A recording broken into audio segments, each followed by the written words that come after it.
Yes mga kajinban, ito pala ang dalawang para mamaraan ng pag-uling ng kahoy dito sa aming probinsya. Una, kung nakikita nyo, mayroon ng mga kahoy na pamamaraan. So ito kung nakikita ninyo, umuusok na siya. Bali hindi na kailangan na maghukay. Magandang araw po sa inyong lahat yan mga kajinban. And welcome na naman po dito sa aking munting tahanan. For today's video mga kajinban, bali ipapakita ko sa inyo ang dalawang pamamaraan sa pag-uuling ng kahoy dito sa aming probinsya. Alright. Yes mga kajinban, ito pala ang dalawang para mamaraan ng pag-uuling ng kahoy dito sa aming probinsya. Una, kung nakikita nyo, mayroon ng mga kahoy na nakatumpok dito.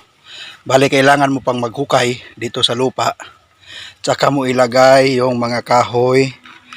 Tapos pag nailagay na itong lahat dito, naipon na siya, saka po ito tatabunan ng balat ng saging kung hindi ako nagkakamali, saka na tatabunan ng lupa. So ito po yung natutunan ko dati, or ang nalalaman ko na ganito pala ang mag-uuling ng kahoy. Pero sa ngayon mga kajinban, mayroon ng ibang pamamaraan. So ito kung nakikita ninyo, umuusok na siya. Bali hindi na kailangan na maghukay sa ilalim ng lupa mga kajinban ko. Ito po ay kailangan mo lang iimbak yung mga kahoy dito, tapos palibutan mo ng yero, ganyan kung nakikita ninyo, tapos saka na tatabunan ng lupa. So ayan po siya, ongoing na yung pag-uuling niya. Ayan po. So ito ay bago pa lamang dahil kakausok, lakas pa yung usok. Ibig sabihin talagang nagbabaga na yung ilalim nito. Ito naman yung pagkakalam ko kahapon pa ito.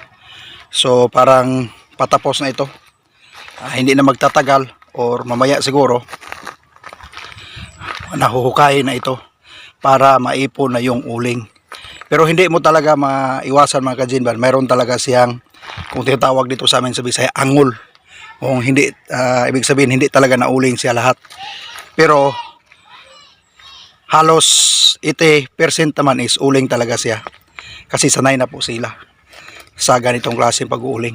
Ayan po. Ako mismo ngayon ko lang din nalalaman na mayroon palang pamamaraan na ganito, hindi mo na kailangan maghukay pa. Kasi mas mabusisi yung ihuhukay pa. Siyempre, kailangan mo nang mayroon ka talagang malalim na butas or tawag nito, maghukay ka talaga ng lupa. Ito, simple lang siya. Importante, mayroon kang yero or sin mga kajinban. So alright, at least ipapakita ko sa inyo ang dalawang pamamaraan sa pag-uuling ng kahoy dito sa probinsya. Pagkatapos nito, ito may kuha na, kumbaga may buyer na ito. Tumatawag na yung kuha niya, yung buyer niya, kasi kailangan na niya ng uling sa ngayon. Alright, bye bye mga kajinban. Hanggang sa sunod po. Maraming salamat at nakaabot kayo sa dulo ng aking video. Alright, bye bye.